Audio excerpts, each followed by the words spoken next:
de soins en psychiatrie, parce que ça, c'est une grosse problématique qu'on a.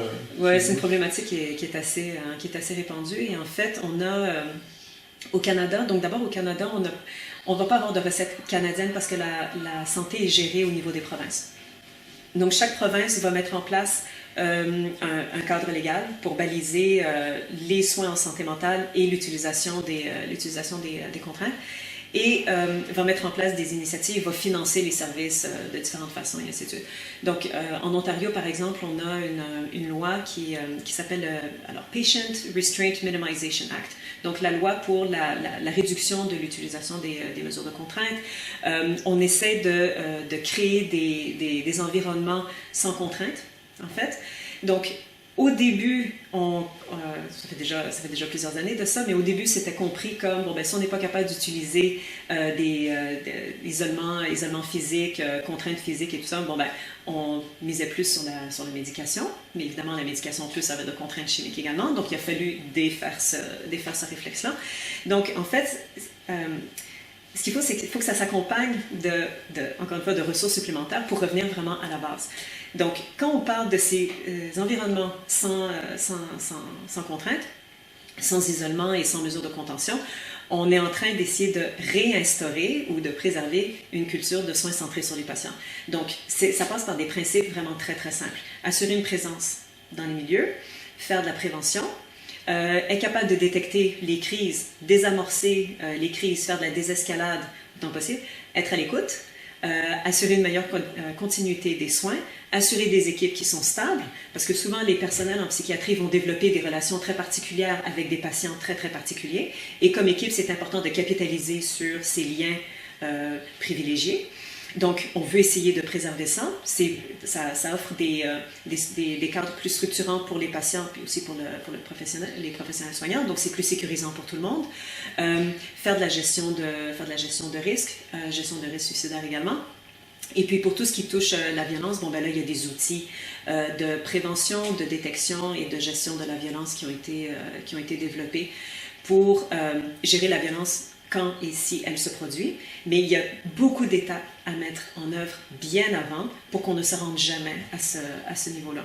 Donc, c'est un changement de culture où est-ce qu'on essaie d'éliminer les fossés entre les soignants et les soignés, de rétablir des liens, rétablir la communication, valoriser cette expertise qui est développée dans le relationnel et l'interpersonnel, parce qu'on sait que c'est une expertise qui est pas nécessairement valorisé. Les gens pensent que ça prend un bon cœur pour faire ça, puis c'est tout ce qu'il faut, puis tout le monde est capable de faire ça. Les gens ne réalisent pas que c'est des soins qui sont spécialisés, dans certains cas surspécialisés. Donc, de revaloriser tout ça, puis laisser les professionnels de la santé faire leur travail. Ils sont formés pour transiger avec une population avec des problématiques de santé mentale qui peuvent être très fluctuantes, qui peuvent être très, très complexes, qui peuvent être très sévères, souvent chroniques. Et donc, il faut leur donner la marge de manœuvre pour être capable de transiger avec ces populations-là, au lieu de les barrer dans des protocoles qui sont très, très stricts, qui peuvent être souvent très limitants pour les patients.